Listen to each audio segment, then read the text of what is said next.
O dólar americano tem sido a moeda global dominante por quase um século. Isso deu aos Estados Unidos muito poder político e econômico, incluindo o que é conhecido como seu privilégio exorbitante. Os Estados Unidos podem acumular enormes déficits comerciais, e trabalhadores de outros países têm que trabalhar duro produzindo bens e serviços que exportam para os Estados Unidos. E tudo o que os Estados Unidos precisam fazer para importar isso é simplesmente imprimir dólares americanos. Enquanto a maioria dos países enfrentaria uma inflação muito significativa se acumulasse esses déficits enormes ao longo do tempo, os Estados Unidos não têm uma inflação tão alta porque existe uma demanda global pelo dólar americano. Esse é o privilégio exorbitante do dólar americano, e isso beneficiou as elites econômicas dos Estados Unidos. No entanto, cada vez mais, especialmente no século XXI, o governo dos Estados Unidos tem abusado desse privilégio exorbitante e transformado o dólar em uma arma geopolítica. Os Estados Unidos impuseram sanções unilaterais a um terço de todos os países do mundo, incluindo 60% das nações de baixa renda. Isso é uma forma de guerra econômica. Essas sanções violam o direito internacional porque não têm o apoio das Nações Unidas, mas mesmo assim os Estados Unidos usaram seu controle sobre a moeda de reserva global para tentar excluir países do sistema financeiro internacional, que é amplamente dominado pelos Estados Unidos. Isso levou a uma resistência crescente a um movimento mundial de países que buscam a desdolarização, procurando alternativas ao dólar americano. Muitos países do sul global que foram anteriormente colonizados pelas potências ocidentais se uniram em novas organizações, sendo a mais famosa delas o BRICS, fundado por Brasil, Rússia, Índia, China e África do Sul. E esses países do sul global estão desdolarizando, criando alternativas ao dólar americano. Eles estão comercializando entre si em moedas locais. Há até discussões sobre a possibilidade de criar uma nova moeda de reserva global para substituir o dólar americano. Agora, esse seria um processo complicado que levaria muitos anos para ser desenvolvido, mas há cada vez mais discussões sobre isso acontecendo ao redor do mundo hoje em dia. E um país que tem sido muito importante no movimento global de desdolarização é o Irã. O Irã tem vendido cada vez mais seu petróleo e gás não em dólares americanos, mas em outras moedas, em especial a moeda chinesa, o renminbi ou yuan. E isso realmente assustou os Estados Unidos, que estão tentando manter a dominância global do dólar americano, e por décadas, o governo dos Estados Unidos tentou forçar os grandes produtores de petróleo a venderem seu petróleo apenas em dólares americanos. Isso é especialmente verdadeiro para as monarquias do Golfo Pérsico, como a Arábia Saudita e os Emirados Árabes Unidos, porque esses países exportam muito petróleo e gás, o que significa que eles recebem muita moeda estrangeira, em especial dólares americanos, já que os Estados Unidos impuseram um sistema petrodólar na região nos anos 1970, forçando esses países a venderem seu petróleo e gás em dólares, o que mantém a demanda global pelo dólar americano. No entanto, nos últimos anos, os países do Golfo Pérsico têm se aproximado cada vez mais da China, que é seu maior parceiro comercial, e até mesmo a Arábia Saudita agora está cogitando vender seu petróleo na moeda chinesa, o renminbi ou yuan, o que seria um grande golpe para a dominância global do dólar americano. Até mesmo esses aliados de longa data dos Estados Unidos percebem que o dólar foi politizado e temem que possam ser os próximos países a serem alvo de sanções dos Estados Unidos, porque até recentemente, a maioria dos países que tentavam desafiar o dólar americano eram justamente aqueles que foram alvo de intervenção, mudança de regime e guerra pelos Estados Unidos. O povo do Irã tem sofrido sob sanções ilegais dos Estados Unidos há décadas, desde a Revolução Iraniana em 1979.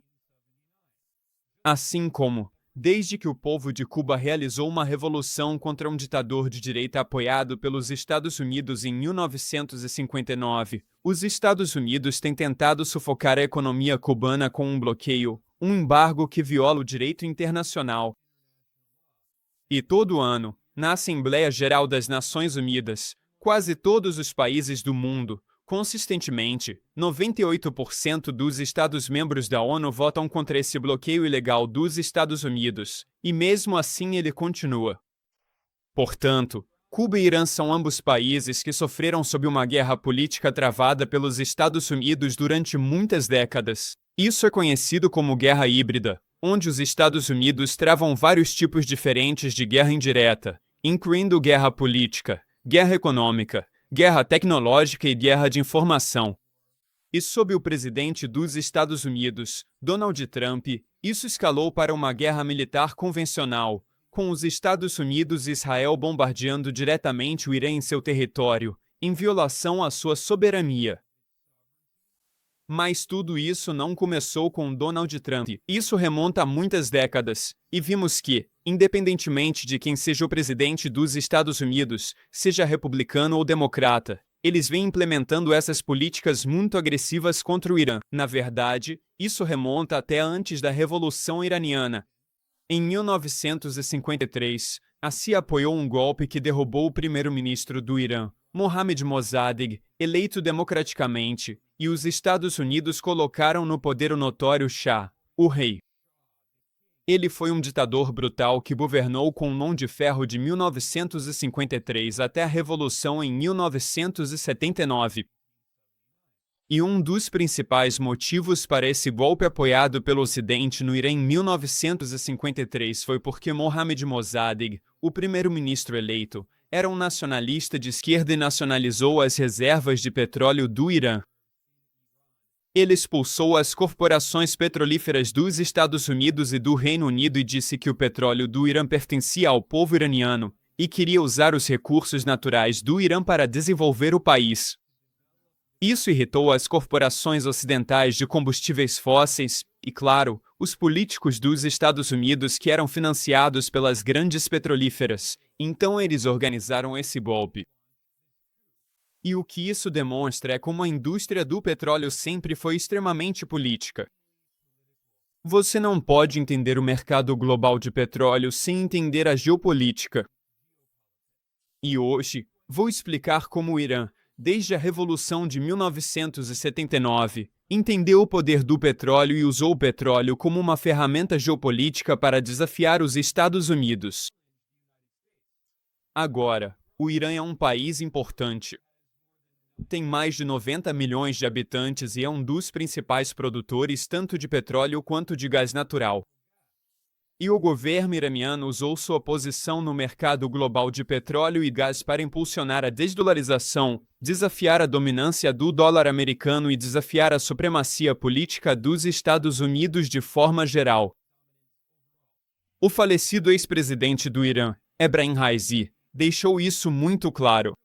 Ele pediu aos países do sul global que negociassem em suas próprias moedas locais, e não no dólar americano, e disse, entre aspas, a hegemonia do mundo ocidental contribui para a hegemonia do dólar. Para criar uma nova ordem econômica, é necessário remover esse instrumento de hegemonia da prática mundial, que é usar moedas nacionais em acordos entre países.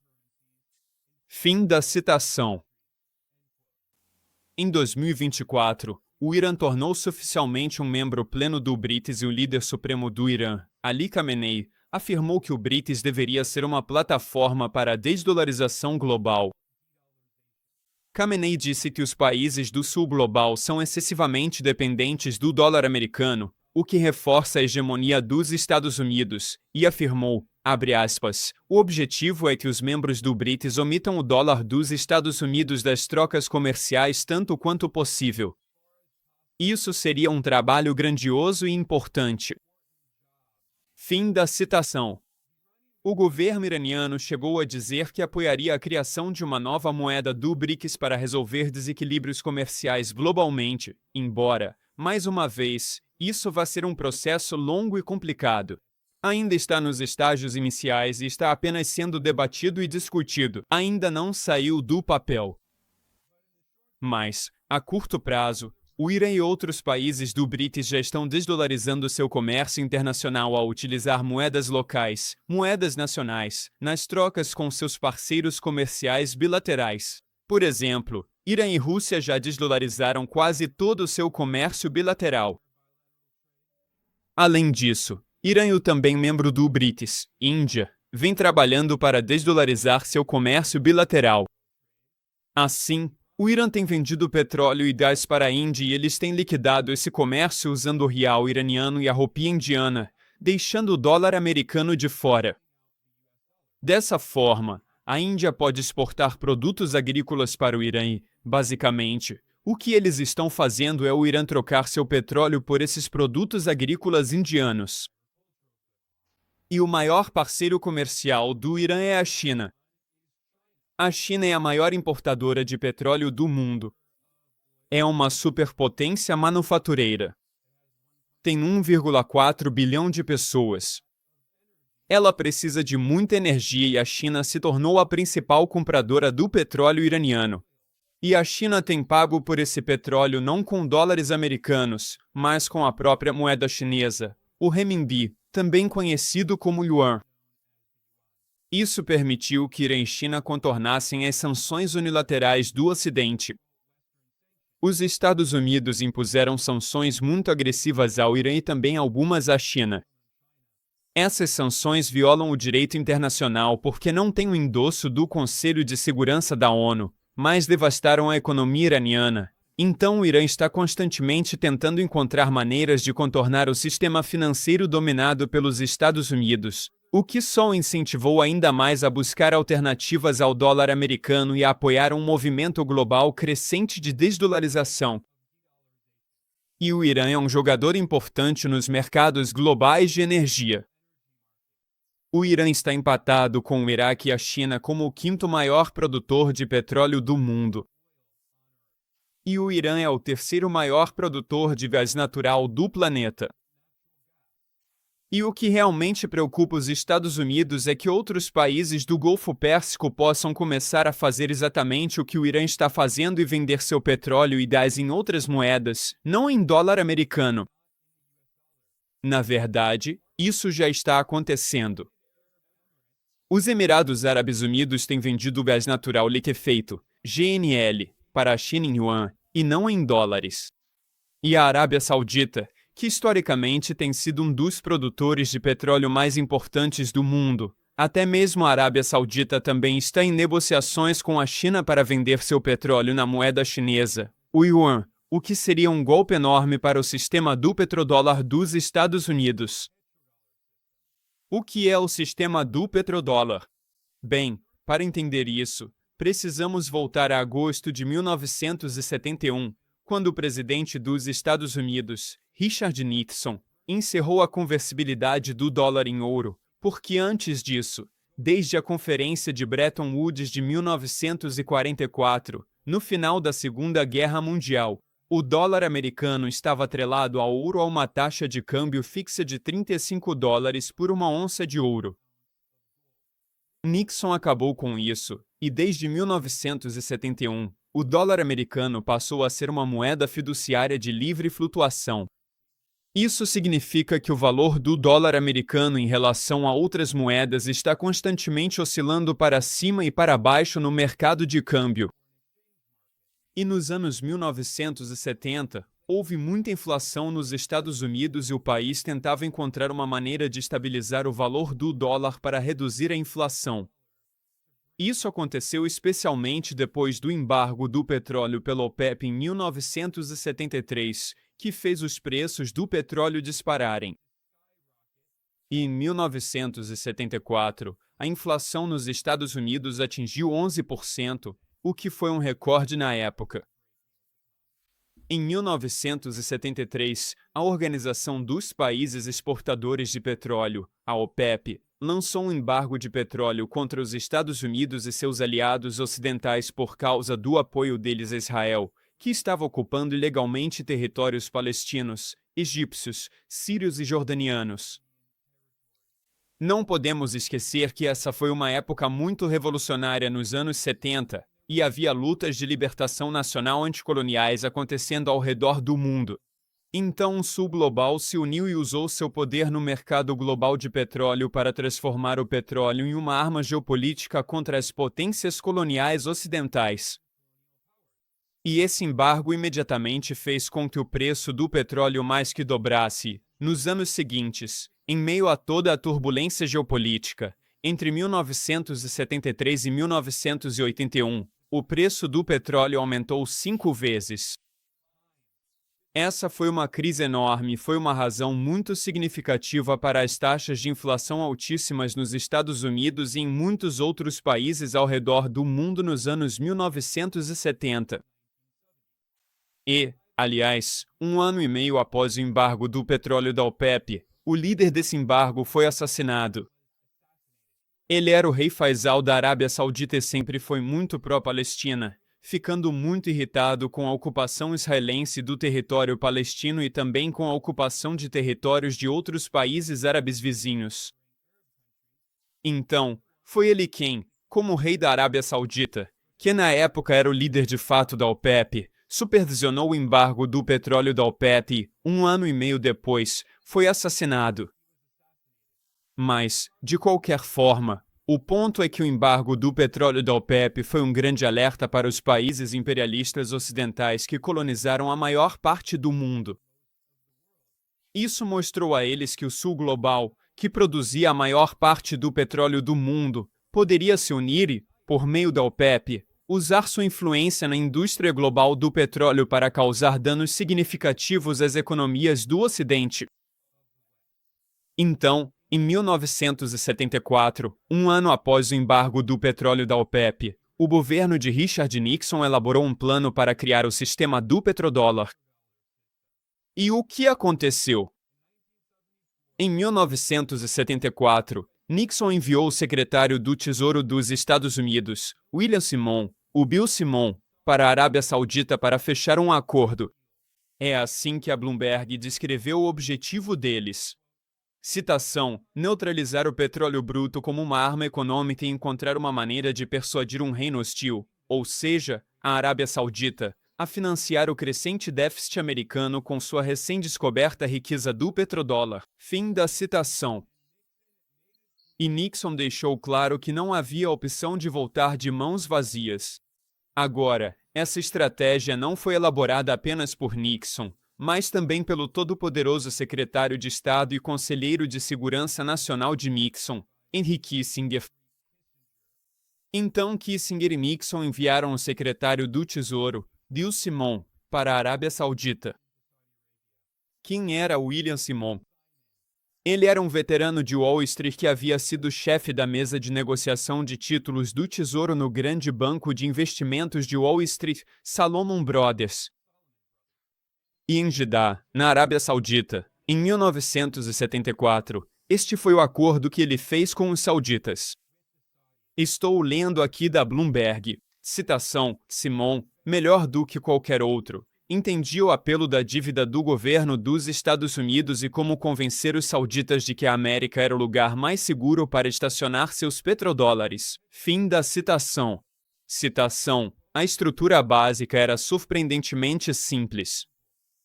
Os Estados Unidos comprariam petróleo da Arábia Saudita e forneceriam ao reino ajuda e equipamentos militares. Em troca, os sauditas investiriam bilhões de petrodólares em títulos do Tesouro e financiariam gastos dos Estados Unidos. Isso foi exposto de forma famosa pelo economista Michael Woodson, um grande amigo do programa, em seu livro Super Imperialist: The Economic Strategy of American Empire. Ele explicou como, com a guerra na Coreia e depois a guerra dos Estados Unidos no Vietnã, os Estados Unidos começaram a registrar um déficit cada vez maior em conta corrente. Ou seja, um déficit no balanço de pagamentos. Os Estados Unidos estavam importando cada vez mais e exportando cada vez menos. E Michael Woodson explicou, com todos os dados que comprovam, que a razão para isso era o Império dos Estados Unidos, as guerras que travava ao redor do mundo, o déficit no balanço de pagamentos se devia aos gastos militares globais dos Estados Unidos para manter esse império, com bases militares estrangeiras espalhadas pelo mundo todo. Então, depois que Nixon acabou com a ligação do dólar americano ao ouro, a forma que ele encontrou para manter a demanda global pelo dólar foi forçar as monarquias do Golfo Pérsico, especialmente a Arábia Saudita, mas depois também os Emirados Árabes Unidos, o Catar e outros, a venderem seu petróleo e gás em dólares americanos. O que significa que países do mundo inteiro que precisam importar petróleo e gás têm que conseguir acesso a dólares. Isso mantém a demanda global pelo dólar americano e permitiu que os Estados Unidos tivessem déficits em conta corrente cada vez maiores, déficits comerciais com o resto do mundo ao longo de décadas, e ainda assim, a maioria dos países enfrentaria uma grave crise cambial se isso acontecesse. A moeda deles cairia significativamente em relação ao dólar e eles teriam hiperinflação.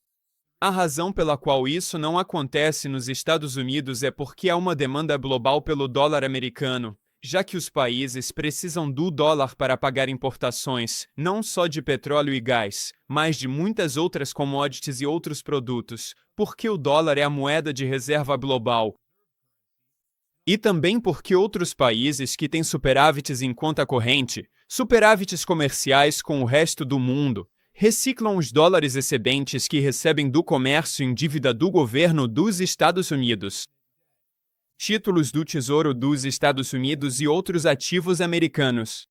Então, no centro do privilégio exorbitante que os Estados Unidos têm ao imprimir a moeda de reserva global, o cerne desse privilégio exorbitante é o sistema do petrodólar, e especialmente as monarquias do Golfo Pérsico vendendo seu petróleo e gás em dólares.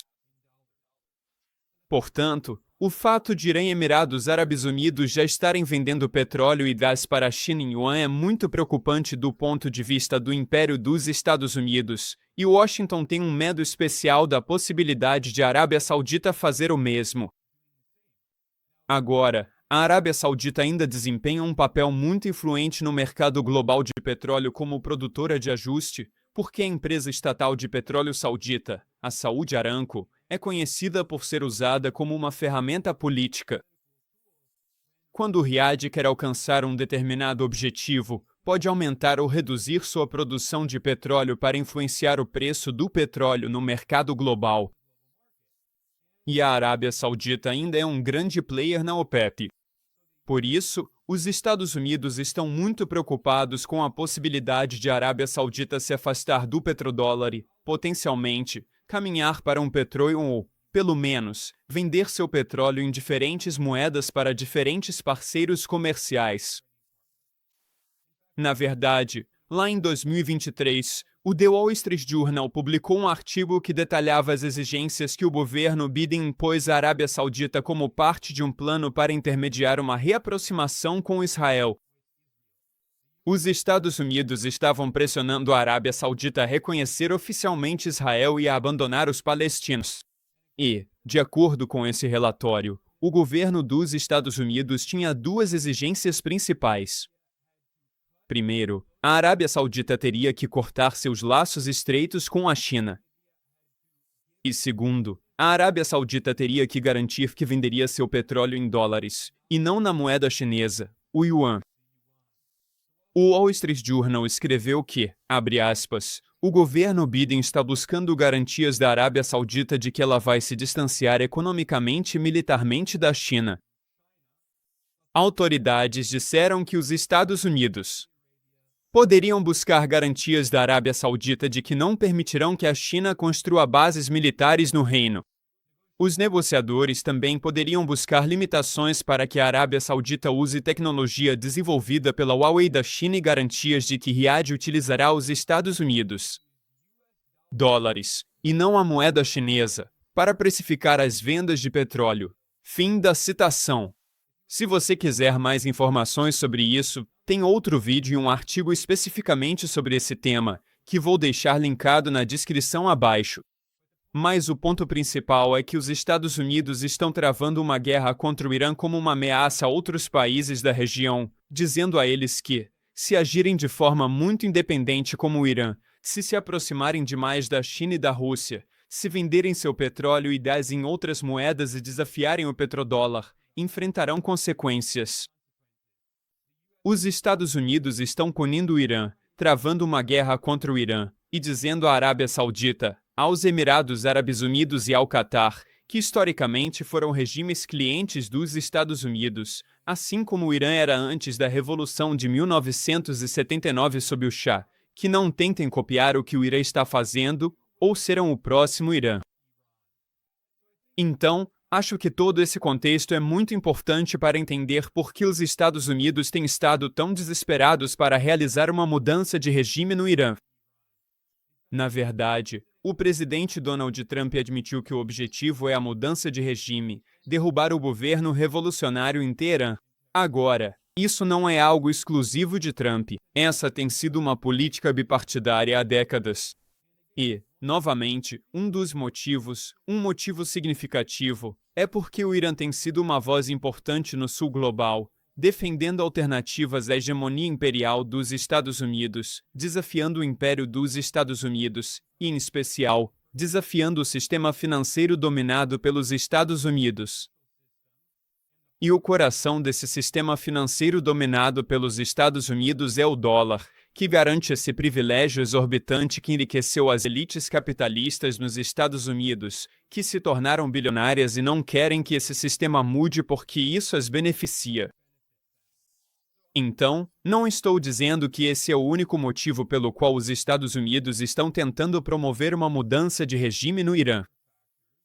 Existem muitos outros fatores, e se você quiser saber mais sobre os outros motivos e o restante do contexto histórico, na descrição abaixo vou deixar o link para outro vídeo longo que fiz explicando as razões pelas quais os Estados Unidos querem uma mudança de regime no Irã. Mas vou encerrar por aqui.